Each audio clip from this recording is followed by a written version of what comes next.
ECG समझते हैं with in 90 second. ECG heart rate को हम 3 मेन कैटेगरीज में डिवाइड करते हैं। सबसे पहले बात करते हैं टैकीकार्डिया की। जब हार्ट रेट ज़्यादा होता है तब उसको हम टैकीकार्डिया कहते हैं। अब टैकीकार्डिया में सबसे इंपॉर्टेंट चीज़ है क्यूआरएस विथ। अगर क्यूआरएस 120 मिली सेकेंड से कम है तो नैरो कॉम्प्लेक्स, और अगर 120 से ज़्यादा है तो ब्रॉड कॉम्प्लेक्स। पहले नैरो कॉम्प्लेक्स को समझते हैं। अगर रिदम रेगुलर है और क्यूआरएस नैरो है तो मोस्ट कॉमन पॉसिबिलिटीज़ है साइनस टैकीकार्डिया, एसवीटी और आर्टेरियल फ्लटर। एसवीटी में पी वेव टी वेव के अंदर हो सकती है और आर्टेरियल फ्लटर में सॉटूथ पैटर्न दिखता है।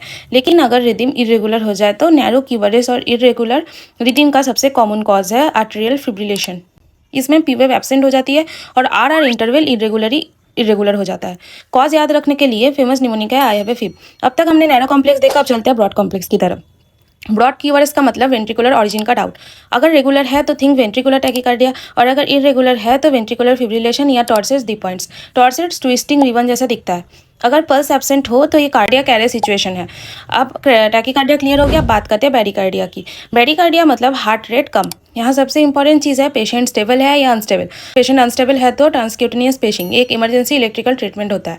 अब आता है सबसे क्रिटिकल टॉपिक कार्डियक अरेस्ट पर। इसको हम 2 कैटेगरीज में डिवाइड करते हैं, एक है सॉकेबल और एक है नॉन सॉकेबल।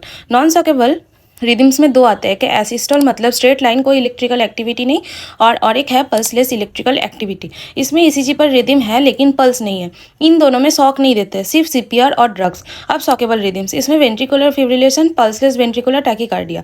इनमें डिफाइब्रिलेशन दिया जाता है, यानी asynchronous cardioversion, shock plus CPR. Safe the C exam और इमरजेंसी दोनों में काम आएगा।